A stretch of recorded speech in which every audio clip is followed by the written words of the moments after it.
This topic is about overlapping dyslexia with ADHD, and I'll come on to explain why in a moment. But firstly, I'm just going to say that this is a topic that comes up all the time, and I'm always asked questions about it, and so it just seems a really important topic to do for today. Once you've got one diagnosis, it seems even more impossible that you've got to then cope with a second diagnosis. And so how I got into this was I was really intrigued a few years ago, many years ago actually, when I started, that I would go to a parents group meeting, and they would talk about their child having dyslexia, ADHD, Asperger's, you name it. There was a whole variety of different diagnoses they had. And I just thought, well, what on earth is going on here? There must be something else going on that nobody's actually looking at. And I read a book by Temple Grandin about visual learners, and I went, I'd already learned about visual learning for dyslexia, and now I was learning about visual learning for autism, and I went, so these two are connected, and I think I'm one of the few people that actually looks at this particular connection. So hopefully you're going to learn a little bit about your own experience and that of your children. Some children start with ADHD from a really young age, that they're really hyperactive, etc., and all the normal symptoms. And then when they go to school, they start developing dyslexia as well, because those not being able to concentrate is not great for being able to do literacy either. And then you have some of them the other way around, which when they go to school, they develop, they are identified as poor at literacy. And then as they become even more poor at literacy, they get even more stressed. And then they develop ADHD symptoms. They don't want to sit still. They would rather be distracted onto anything else they do. And on Facebook earlier this year, I posted a question on one of the ADHD and autism groups that I'm on, and said, what's the correlation between these two? How often do you get both? I just thought I'd ask this community, which has got tens of thousands of people. And I got all sorts of interesting comments back, mainly about the fact, yes, multiple diagnoses are very common. I had one lovely comment from a lady who said her son couldn't concentrate long enough to do literacy. So does that mean he has ADHD and dyslexia? And of course, most ADHDers have got their middle name is distraction, so they're having real difficulty in concentrating. I looked up some of the statistics around the place, and I got for example, from the BDA, 80% of those with ADHD have a learning disability as well, and 70% of those with a learning disability are likely to be dyslexia, and 30% are likely to be dyscalculia. And so it just keeps on going that these are so well connected, and few people actually take a lot of notice of them. For me, if I'd been born today, I would have probably been diagnosed as dyslexic, ADHD. I didn't do dyscalculia because I was always really good at visualizing numbers, but and maybe a little bit of Asperger's as well thrown in. So I found this lovely quote from Rebecca Eanes, and I just loved it, is when we only look at behavior, we stop seeing the child and only look at with an intent to judge whether we need to reward or punish. When we look behind the behavior, we see what they're struggling with. And our little human who needs help with something.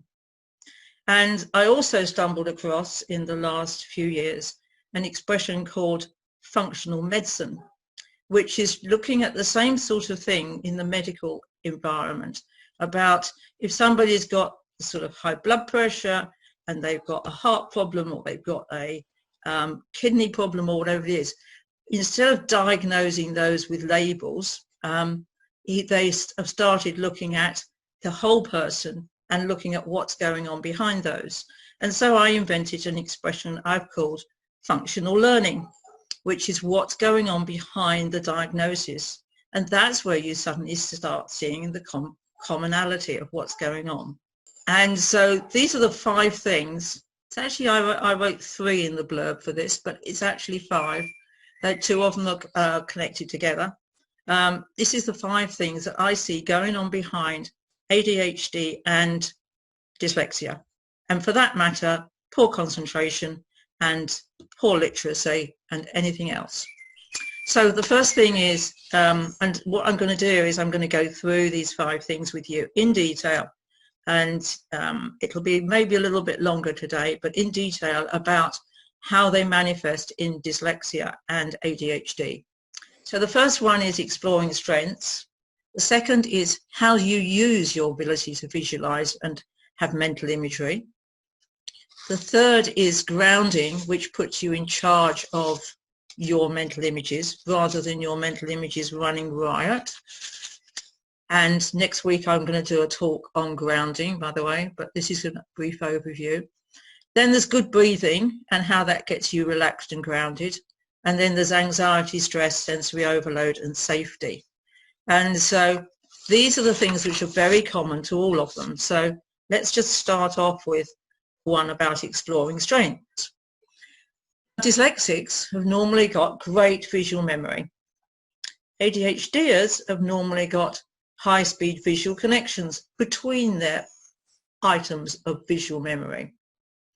Dyslexics they can see different perspectives, so they can argue for a long time because they can always see another perspective. And with ADHD, it tends to manifest as incredible ability to problem solve. And of course, both of them have got fantastic creativity and imagination. And that's very common between the 2 of them. Now let's move on to good breathing. This is absolutely the same for both of them. On the dyslexics, you'll reduce anxiety with good breathing. That means breathing in through your nose, out through your nose, and right down into your diaphragm gently. It will improve your ability to get grounded. As I say, I'm going to talk about grounding next week if you're not familiar with that term. Basically, it means fully integrated into your body and feeling comfortable. It improves oxygenation, which will calm your brain down, and it will improve your stability. The amount of children I see with dyslexia who are ungrounded, anxious, and they've got their brain on supercharge. I used to describe my brain as being on fire, and sometimes I can do it now when I'm trying to solve a problem, but I don't like to stay in that mode. On ADHD, it's exactly the same. They're riddled with anxiety, but it might be more so. They're riddled with anxiety.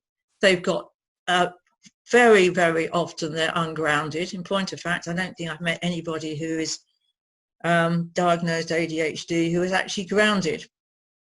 They might be grounded at one part of the day, but they're not grounded all day.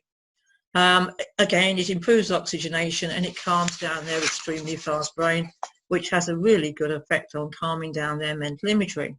Are they grounded? So grounding, which means being fully in your body, is the way you control mental imagery. So instead of that little girl in the top right-hand corner, if you can see that, perhaps I can move myself. Oh yes, I can move myself down to there. Instead of when she's thinking of an apple, or her mum's thinking of an apple, she then moves on to a tree full of apples of different colours. She then goes on to a little boy eating the apple, and then that one's gone as well. So she just does very, very fast mental imagery. And to get control of your mental images so that you can see them in a sensible time frame, then you need to get grounded. Children who are ungrounded may never have been grounded from birth, or they may never have been grounded once they started doing tough stuff in school. But the ADHDers are typically from birth. And in both cases, it'll reduce the sensory overload, so they haven't got so much going on in above their head. And with dyslexia, when you're ungrounded, letters tend to move on the page and they tend to flip around and they spin and they do all sorts of crazy things because you can do it. With the ADHDers, if they're ungrounded, they get fast-moving mental imagery. And I have to say, quite a lot of them, when we first start trying to get them grounded, go, this is too boring. It's too much more exciting. It's like watching very fast videos, and they find that more interesting. And of course, they tend to be fidgety and want to be running around and talking and impatient. And of course, all that's pretty stressful, really. So again, there's a huge amount of overlap between here if you look at what's behind them.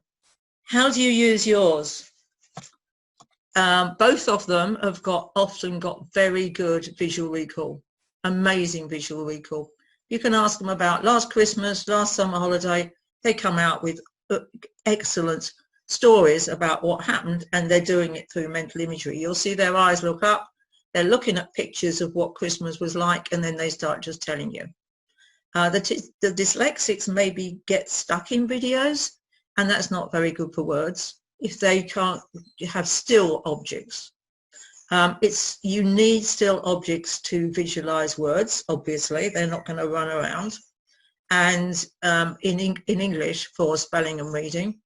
And you may never have thought of using your word form area, which this little ad down here is using to visualize the word brontosaurus, complete with a brontosaurus. For ADHD, they have very fast mental connections, fabulous skill, bit of a nightmare when you're in a primary school.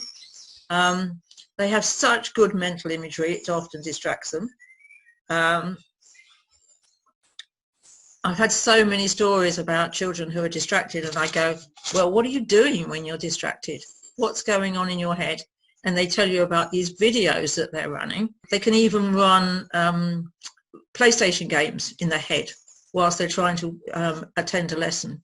So they get easily distracted and unfocused, and you're starting to talk about the Eiffel Tower, and they've gone 3 steps further on, through Paris, through the fast train. They're now in London, and they've now gone to their football match. So they are easily distracted. You can be one place and they can be another in seconds. And of course, most people call that daydreaming. Trouble following instructions also happens because they don't remember which ones are the pictures they're meant to be working with. If I just go on for a minute to anxiety, stress, sensory overload and safety, there is so much in dyslexia about stress reducing their ability to learn, triggers off bad experiences, they remember how they were told off, they remember all that red writing in their book to tell them that they got things spelt wrong. It shortens their breath, they get ungrounded and they feel pressurized, and they can be drowning in letters. Letters can be flying all over the place. On ADHD, oh sorry, I've lost the beginning of that letter, it says reducing the ability to concentrate. So on one side you reduce the ability to learn, and the other side you reduce the ability to concentrate.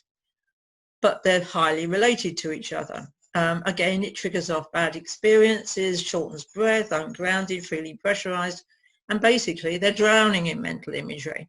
They can also be drowning in frightening mental imagery.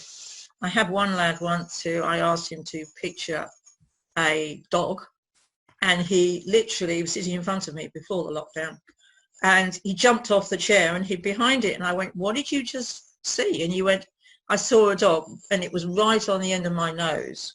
And I went, okay, can you now see the dog on the wall? And he went, oh, that's better. And that was the first step in getting him to get his mental images under control. So going back to functional learning, all you got to do for both of these, and one will be probably more severe than the other, but you have to have good breathing. You have to keep grounded to reduce the anxiety and make sure you're feeling safe. You need to be able to control your mental images, and once you're grounded, they will come under control, I promise you. And you need to be able to use mental images for words and numbers, and you need to be able to use mental imagery for other learning. So that's what I wanted to cover today on the recorded part of this, which goes up onto Facebook Live. And several on that website you will find several masterclasses. You'll find access to my free YouTube channel with lots of little snippets like this. I do 2 of these every Wednesday, 9 o'clock in the morning and 2 o'clock in the afternoon. And you are more than welcome to look for all of those on my YouTube channel, and you'll find that they're really helpful. They're very short. Most of them are 10 minutes. I've gone a bit over it today on 15 minutes. But the idea is that we've got so little time at the moment that the best thing to do is give you something really short. And for some of these, you can even get the kids to watch them. They might find it very helpful. So I'm just going to stop sharing there and close down the, close down the Facebook if I can find it. I always have a bit of difficulty finding the